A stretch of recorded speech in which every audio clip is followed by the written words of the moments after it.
Okay, so the last part of the door to the outside that's facing east-southeast is getting closed up now.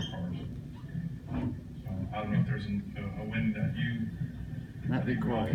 Daniel's done the rest. There's no really specific wind speed that we're going to pick, but when we can't no longer get to the calls is when we're not going to go. Lovely. And the laundry's done, and the house is boarded up.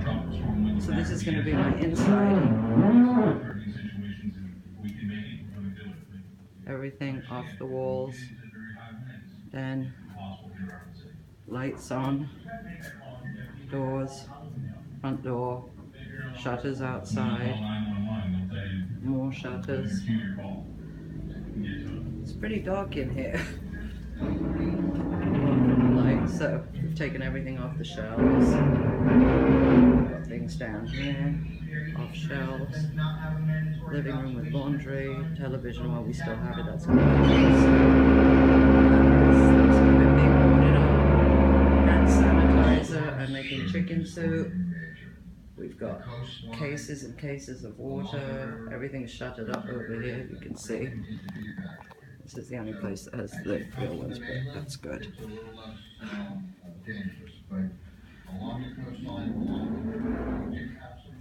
Here are some of our supplies. And everything's closed up. Batteries, we're getting flashlights done. Everything is good here. Garage.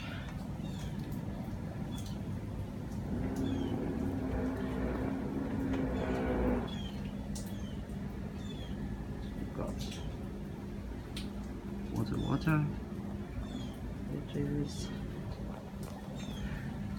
Closed off on the other side of the street to keep them high because we will flood. We've got tops, coolers. Hurricane Matthew. It's going down. In detail there, the emergency It's the services other side of the street. just when the danger is perceived to be too So great. Kaylin's room, we've got paintings and things in here. She's shuttered up. Shuttered up. Bathroom's shuttered up. Boys' room and all the chairs and things from outside. And shutters. Yep. This thing is big. It's really everything off the walls. Even as they said, yeah, we've got higher vehicles, but we don't send the people out Bubbles. because it's too dangerous. The shelters say after a point they have to button up. They have trained workers there, but they'll try to. This let is me people for in, now. as long as they can. We're still on the calm before the storm, although the rain has started a little bit. Lots of love. They'll help you out before the storm and after.